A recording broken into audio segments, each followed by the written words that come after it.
रिश्ते हमारी जिंदगी के नींव होते हैं जो हमें एक दूसरे से गहराई से जोड़ते हैं। अक्सर शब्दों में वो ताकत होती है जो किसी रिश्ते को और खास बना देती है। इसीलिए यहाँ हम आपके लिए लेकर आए हैं भगवान श्री कृष्ण का वो बानी जो ना सिर्फ आपके दिल को छुएंगे बल्कि आपके रिश्तों में नई जान डाल देंगे। ये वो धागे हैं जो हमें एक दूसरे से जोड़ते हैं, चाहे वो प्यार का रिश्ता हो, परिवार का हो या फिर दोस्ती का। कई बार एक छोटा सा शब्द दिल की गहराइयां तक छू जाता है और हमें रिश्तों को नए नजरिए से देखने पर मजबूर कर देता है। अगर आप भी अपने किसी खास रिश्ते को शब्दों के जरिए और गहराई देना चाहते हैं तो ये वीडियो आपके लिए खास होने वाला है। रिश्तों की नींव हमेशा विश्वास और सम्मान पर टिकी होती है। अगर किसी रिश्ते में भरोसा कम पड़ जाए तो वह रिश्ता एक सूखे पेड़ की तरह हो जाता है।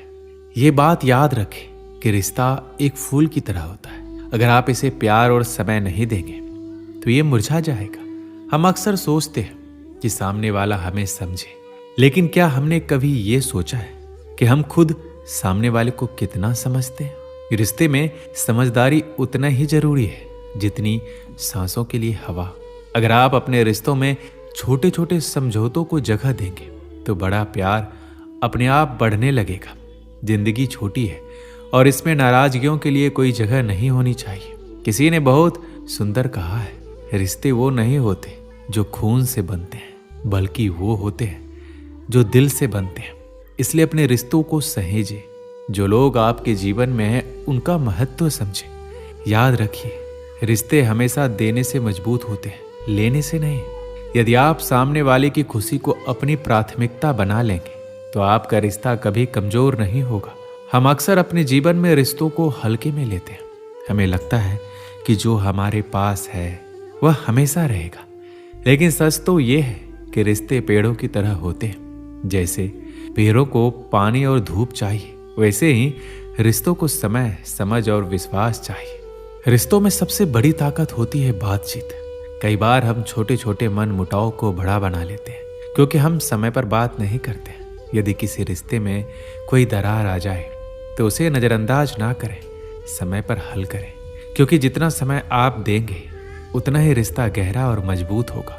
दूसरी बात, रिश्ते में स्वार्थ की जगह नहीं होनी चाहिए। जब आप बिना किसी अपेक्षा के कुछ करते हैं तो सामने वाले को वो महसूस होता है। इसलिए कोशिश करें कि आप रिश्तों में केवल प्यार और स्नेह का बीज बोएं। हम अक्सर सोचते हैं कि रिश्ते निभाना कठिन है, लेकिन ये इतना भी मुश्किल नहीं है। रिश्तों में सबसे जरूरी है छोटी छोटी बातों का ध्यान रखना। छोटी चीजें बड़ा असर डालती है। किसी का हालचाल पूछ लेना, किसी की मदद कर देना, किसी की तारीफ कर देना, ये सब रिश्तों की मिट्टी को उपजाऊ बनाते हैं। रिश्ते में उम्मीदें रखना स्वाभाविक है क्योंकि ये विश्वास और प्यार का प्रतीक है।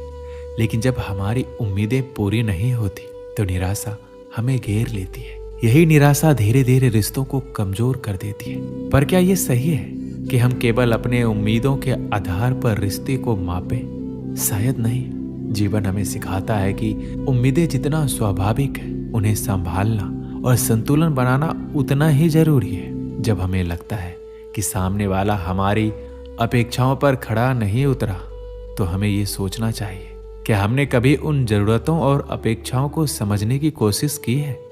इसी तरह ईमानदारी रिश्तों का दूसरा सबसे महत्वपूर्ण पहलू है। जब हम अपने रिश्तों में ईमानदार होते हैं तब हम झूठ और धोखाधड़ी से बच सकते हैं। अगर किसी भी रिश्ते में कोई व्यक्ति दूसरे से झूठ बोलता है या धोखा देता है तो वह विश्वास की दीवार धीरे धीरे गिरने लगती है और रिश्ते में दरारें आने लगती है। इसलिए ईमानदारी एक ऐसी चाबी है जो हमारे रिश्तों के दरवाजों को खुला रखती है। अवसर और सूर्योदय में एक ही समानता है कि देर करने वाले इन्हें खो देते हैं। जिंदगी एक नाव है, लहरें तो आएगी, लेकिन अगर पतवार अच्छी हो तो ये लहरें भी पार हो जाएगी। कभी टूटते हैं, कभी बिखरते हैं। विपत्तियों में ही तो इंसान निखरते हैं। हमेशा जिंदगी की मुश्किलों को अपनों के बीच रख दो, या तो फिर मुश्किलें रहेंगी या फिर अपने। हमेशा याद रखिए, जो व्यक्ति अपनी गलतियों के लिए खुद से लड़ता है उस इंसान को कोई हरा नहीं सकता।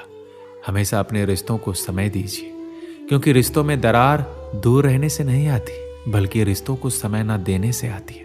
कभी भी किसी का अपमान मत करना, आप शक्तिशाली हो यह अच्छी बात है, लेकिन वक्त आपसे अधिक शक्तिशाली है, तो ये कभी मत भूलना। हमेशा याद रखना कि किसी का सरल स्वभाव उसकी कमजोरी नहीं होती है। पानी भी सरल होता है, लेकिन उसका तेज बहाव बड़े से बड़े चट्टानों को भी तोड़ देता है। झूठी कस्में खाने से इंसान तो नहीं मरता, लेकिन इंसान का विश्वास जरूर मर जाता है।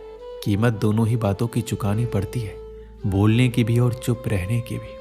अगर तूफान ज्यादा हो तो कश्तियां डूब जाया करती है।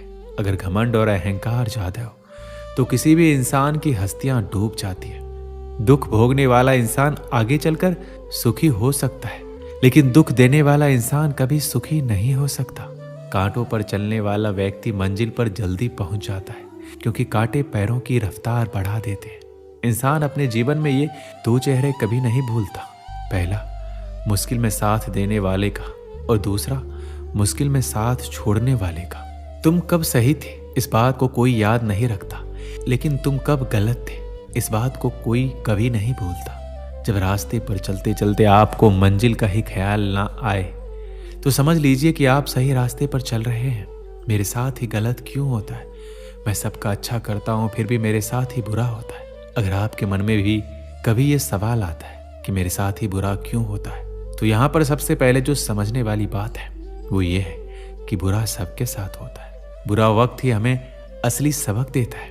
कभी कभी ऐसा होता है कि हमने किसी के साथ बहुत अच्छा किया और हमारे साथ बुरा हो गया, पर इसका मतलब ये नहीं है कि हमें अच्छाई का साथ छोड़ देना चाहिए। अगर हमने किसी के साथ अच्छा किया है तो हमें उसका फल अवश्य मिलेगा, लेकिन वक्त आने के बाद एक बात तो आपको माननी पड़ेगी, हर एक घटना किसी ना किसी कारण के लिए घटित होती है। कुछ भी बिना वजह के नहीं होता। एक नगर में दो युवक रहते थे। उनमें से एक आदमी ईमानदार व्यापारी था, जिसने कभी किसी के साथ बुरा नहीं किया, ना कभी गलत किया था। वो हमेशा सच्चाई के मार्ग पर चलता था, हमेशा निस्वार्थ भाव से लोगों की मदद करता था। वहीं पर दूसरी ओर एक आदमी दुष्ट प्रवृत्ति का था, जो चोरी डकैती करता था और दूसरों के लूटे हुए धन से अपना जीवन बिता रहा था। वो हमेशा ही अधर्म के रास्ते पर चलता आया था। एक बार वो चोर मौका देखकर मंदिर में चोरी करने आया और धन की पोटली चुराकर पुजारियों की नजरों से भाग गया। थोड़े समय के बाद वहीं पर वो व्यापारी पूजा करने आया। लोगों ने समझा कि उसी व्यापारी ने धन चुराया है। सबने उस व्यापारी को खूब खड़ी खोटी सुनाया। उसका बहुत अपमान हुआ। जब वो व्यापारी वहां से भाग रहा था तो बीच रास्ते में उसके साथ एक दुर्घटना हो गई और उसको एक छोटी सी खरोच भी आई। लेकिन उसी समय चोरों को पैसों से भरी पोटली मिली तो वो खुशी से पागल हो गया था। अब ये जो व्यापारी था उसने अपने घर जाकर उसके घर में भगवान की जितनी भी सारी मूर्तियां थी वो सब हटा दिया और भगवान से नाराज होकर अपना जीवन व्यतीत करने लगा। समय बीतता रहा। कुछ समय के बाद उन दोनों की मृत्यु हो गई। जब वो दोनों यमराज के पास पहुंचे तो व्यापारी नाराज स्वर में यमराज से बोला, मैं तो सदैव ही अच्छे काम करता था, जिसके बदले मुझे अपमान और दर्द मिला, और इस अधर्म करने वाले दुष्ट को धन से भरी पोटली मिली। आखिर क्यों? मेरे में क्या कमी थी? मैंने किसी का क्या बिगाड़ा था? मैंने तो अपनी जिंदगी में सब कुछ अच्छा ही किया था। उस व्यापारी के सवाल पर यमराज बोले, जिस दिन तुम्हारे साथ वो घटना घटी थी, जब तुम दौड़ रहे थे वहां से और तुम्हें थोड़ी सी चोट लगी थी, वो कायदे से तुम्हारा आखिरी दिन होना था, क्योंकि तुम्हारी जिंदगी में उतने ही दिन लिखे थे। लेकिन जो तुमने अच्छे कर्म किए थे बीते हुए दिनों में, उनकी वजह से तुम्हारे उस दिन की लिखी हुई मौत वो केवल एक छोटी सी चोट में बदल कर रह गई। दोस्तों, इस वीडियो में बस इतना ही। मिलते हैं अगली वीडियो में। अपना ख्याल रखिएगा। जय श्री कृष्णा।